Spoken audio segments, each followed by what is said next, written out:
Okay, hello, my friends. It is Saturday, January 4th, 2025, and here are 12 big stories for today.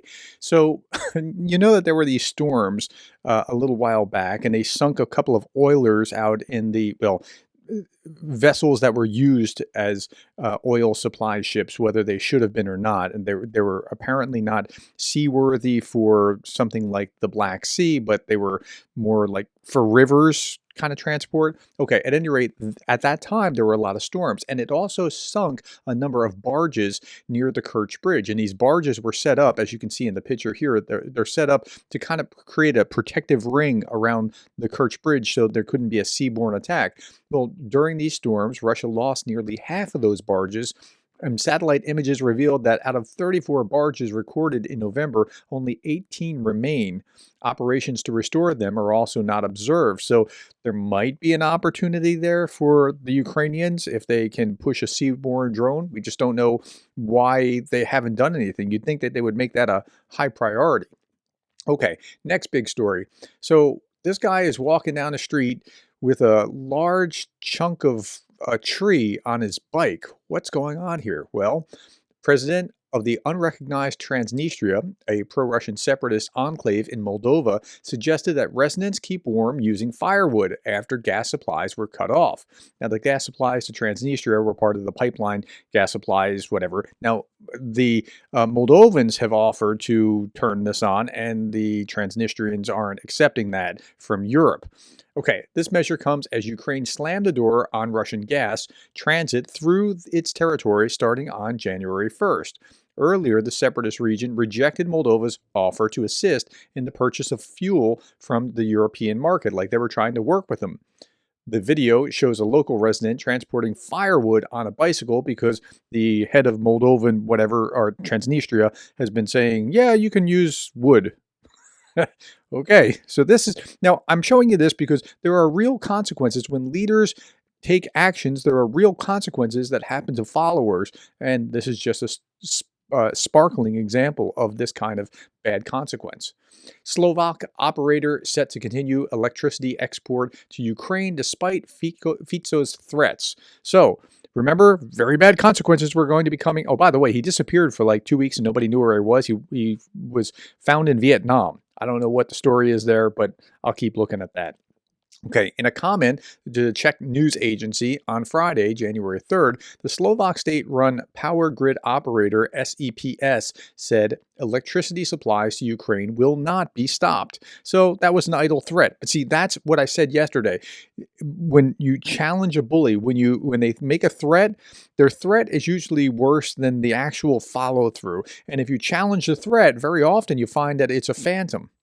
Okay, yesterday, people in Bratislava reportedly came out in protest against Robert Fico's pro-Russian policies. I know I have followers from Slovakia, says Anton Gerashenko. What is your assessment of the situation on the ground? I think that they're not happy with him, and he might have gone a little bit too far, and he's pushing the envelope there in Slovakia.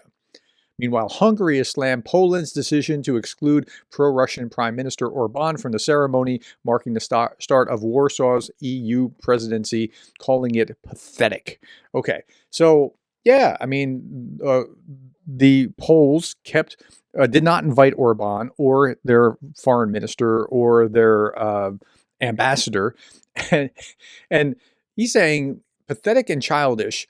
Those are the only words I can use to describe this decision. With these strong words, says Foreign Minister Szijjártó, I'm sorry if I slaughtered his name, condemned Sikorski's move to exclude Hungary's ambassador from the opening of Poland's EU presidency. So it's pathetic to exclude him, but it's not pathetic to, I don't know, be buddies with Putin. See, that's the thing. Like, we've got to get this in perspective, and that's a different perspective. Okay, this is a Syrian soldier, a Syrian rebel soldier who just toppled the Assad regime, inspecting the Russian material as it goes out of the country. So the Russians are headlong getting their material out to the port of Tartus to get it out of the country and move it to Libya.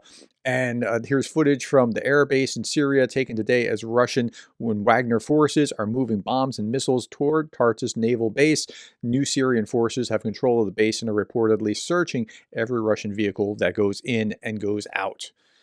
Okay, so Russia's in retreat from Syria, says Ben Hodges.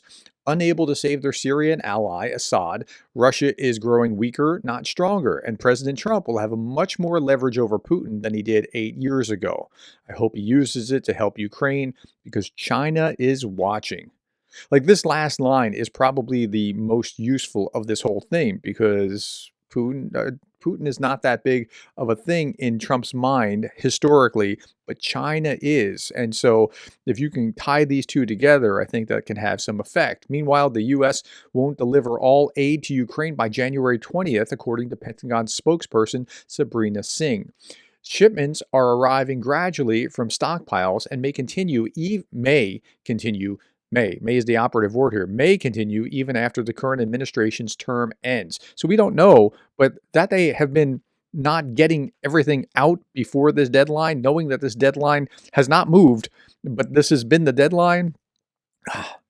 Now, this was really interesting. So Mike Johnson was just reelected as the Speaker of the House. He ran against Jeffries, who's the minority leader in the House of Representatives, the highest ranking Democrat, and Johnson's the highest ranking Republican. It was only by about 3 votes. It was a pretty close race. At least one didn't vote. So Mike Johnson gives his little acceptance speech talk, and then Jeffries got a chance to speak, and this is what he had to say. 2 months ago, the American people elected Donald Trump as the 47th president of the United States of America. And all the Republicans are cheering. And the Democrats are largely sitting down. But that's okay. Thank you for that very generous applause. It's okay. There are no election deniers on our side of the aisle. You see? Now all the Democrats are cheering and the Republicans are sitting down. One should love America. One should love America when you win and when you lose. That's the patriotic thing to do, and that's the America that House Democrats will fight hard to preserve because we love this country. Okay, now I'm a Republican, but Jeffries is right. You got to give the guy his due when he's right? So if there was election fraud that could have turned the election back in 2020, you have to prove it. You can't just say it and act as if it's the case. Now, if he hasn't proven it and had 4 years to do so, then it's probably true that it's not actually happened like he was asserting. Okay. Meanwhile, Judge Merchant has scheduled Donald Trump's sentencing for the hush money case for January 10th before his inauguration. So 10 days before his inauguration. So what does this mean? I don't have a crystal ball and I don't like to be in the prediction business, but my guess will be that it'll be one of two things. Either it'll be put away. This trial will be nothing will happen with it.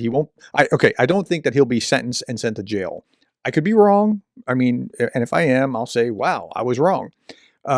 I don't think that that's what's going to happen. I think that it'll either be dismissed or it'll be postponed, depending on what the judge decides that he wants to do. Now, he can postpone it until after the presidency and then bring something back potentially. That seems a little vindictive, but it's possible. And some people will say, well, hey, how can you say that? I mean, equal justice under the law. Okay, so I know that you're thinking that from one perspective, but from the other perspective, what's happened to Trump, the right largely, and part of the center, seems to think that what happened to Trump was lawfare, that they were leveraging the judiciary, the courts, in order to go after him only because he was Trump. I'm not advocating which side is the case, but I'm just saying here are the different perspectives. Now, he could postpone it, and that's the judge's prerogative. He could also dismiss it. Now, why might he dismiss it? Well, so the American courts tend not to try to be political. They tend to try to not be political. They don't always succeed. But the court system may be looking at this going, the American people just reelected Donald Trump, and they fully understood all the baggage that he had going into this election, and yet they voted overwhelmingly to put him back in anyway. And when I say overwhelmingly, I mean that he won all 7 of those swing states, and so he did win pretty decisively. I mean, it's not like a close contest where we were wondering what's going on, even though there were 7 states that we couldn't tell at the time. Okay, so with all that, the judge may go, you know what? I'm not trying to make a political stink. This is going to go away and whatever. Okay, so that may very well be what happens. I don't know, but if I had to predict, I would say it's probably one of those 2 scenarios, and most likely that it will be dismissed or somehow just made to go away in some way. But I highly doubt that Trump will be going to jail. Okay. Next, Jimmy Carter actually died years ago, but they saved the announcement until now. So Trump would have to be inaugurated with flags at half-mast, say these QAnon conspiratists. You got to hear this.